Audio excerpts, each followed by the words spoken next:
Bismillahirrahmanirrahim. My name is Gladys Ayu Prastiwi. I would like to continue our presentation. Okay. Machiavelli's greatest contribution and discovery in political phenomenology consisted in the identification and description of the laws of powers, where laws stand for the relatively stable tendencies manifested in its behavior and actions. The first law is that self-preservation, meaning that power represents in a living organism, a lively body which once broke into being, acts as any living body would do. And then the second law is that law of growth. Any power has the tendency to grow. This was natural cause. This was natural cause. In Machiavelli's view, he did not try to come with way to slow it down.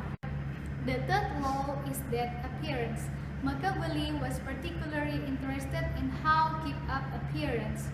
In chapter 17, entitled How a Prince Should Respect His Word, appearance of a major importance in a politic. According to him, prince must seem a charitable, true in his word, kind, and having religious good background. And then the fourth law is that law of corruption. He sees corruption as a sort of fatality.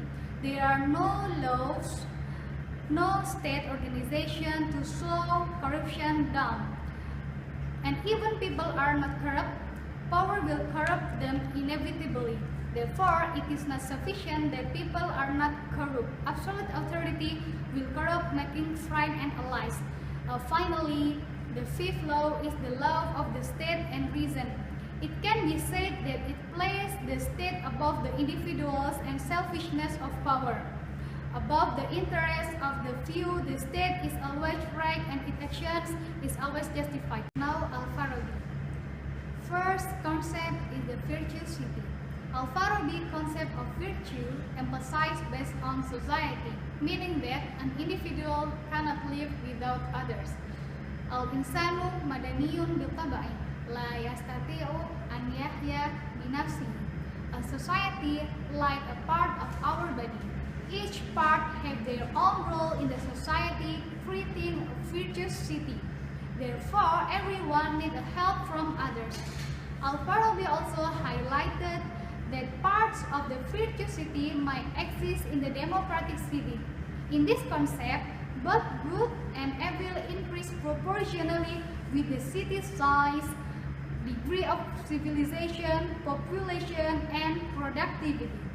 Assalamualaikum warahmatullahi wabarakatuh. I'm Machiavelli binti Abdul Sharif, and I will give explanations about the other features of democratic state by Machiavelli, which is morality, and by Al-Farabi, education. First of all, Machiavelli stated in his book The Prince that one of the features of democratic state is morality. There are two types of morality, and as a prince and leader, he should know which are the best morality in governing the country. As a leader, he needs to ensure the stability and peace of the state, so that he needs to do everything to ensure the stability, even if he needs to do the immoral act.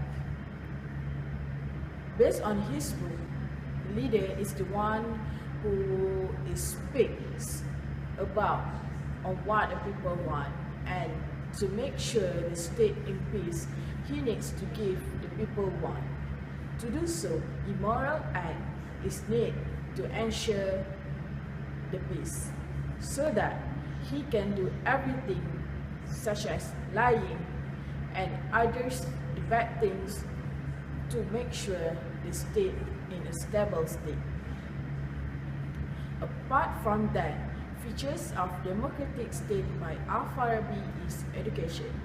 Education is important to ensure the civilization of people, so that he emphasized that all citizens should have and should be given the right to get and education.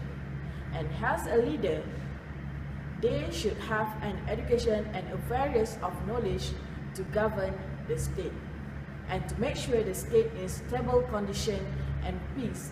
He said that a ruler and the ruled should have an education to ensure the problem can be solved in a good way.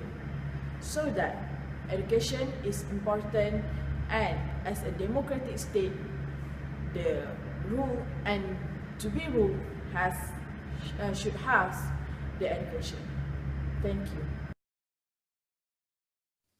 Assalamualaikum warahmatullahi wabarakatuh. My name is Siti Ruzia binti Ruzaimi, so I will proceed to the next point for the comparison democratic state between Al-Farabi and Machiavelli. For Machiavelli, he emphasized harmony in forming of democratic states. Harmony in his view not only serve welfare but also establish peace among society. He interested to concentrate the harmony in politics, powers, as well as religions. Religions created a sense of unity among people. He makes the state totally independent of the church, and he used religion and church as instruments to maintain the harmony as democratic states. Then he attributes in political order to prevent the conflicts in the states and make politics as independent activity with its own laws. He was overcome the political problem in realistic manner to achieve the sole aim to unite the state. And the important things for him to have harmony is whatever brings success is due to the power by maintaining a good military order. The ruler should exploit the emotion of citizens by requiring them to believe him as the one who can bring harmony. Hence, Machiavelli urged the citizen to be a good society, to bring harmonies and unity to maintain democratic states. On the other hand, Al-Farabi was emphasized the concept of happiness as a major theme to promote democratic states. For him, happiness is the purpose of life and the reason for human existing in every aspect, such as politics, economics, and social. Happiness achieved when people involved in political association, which is man and female together, works through religion, social justice, and also political actions. Citizens can help each other to attain happiness. Besides, the leader of the state must able better than anyone to attain happiness and guide others to true happiness. Leader must be moderate in every aspect, especially in terms of religion matter, to bring happiness among society. Last but not least, citizens must not discriminate on the basis of race and allow intermarriage to gain happiness between the society. Therefore, the concept of happiness produced by Al-Farabi brings a lot of contribution in democratic states. That's all for me. Thank you. Assalamualaikum warahmatullahi wabarakatuh to everyone in this class today. My name is Marisa Yasin binti Azrael, and I'll continue on another prominent features introduced by both scholars mentioned earlier, Machiavelli and Al-Farabi. So firstly, Machiavelli stated that a democratic state should also emphasize on the concept of stability. He focuses on realizing the concept of stability rather than pursuing on a theoretical notion of it, because he prioritized the order in the city. Next, the government plays a vital role to maintain the stability in the state, because the government is the one who administers the affairs of the state, hence deciding whether a state undergo corruption or embrace stability. Also, if there is an existence of a system of government, there should be a ruler governing the state itself.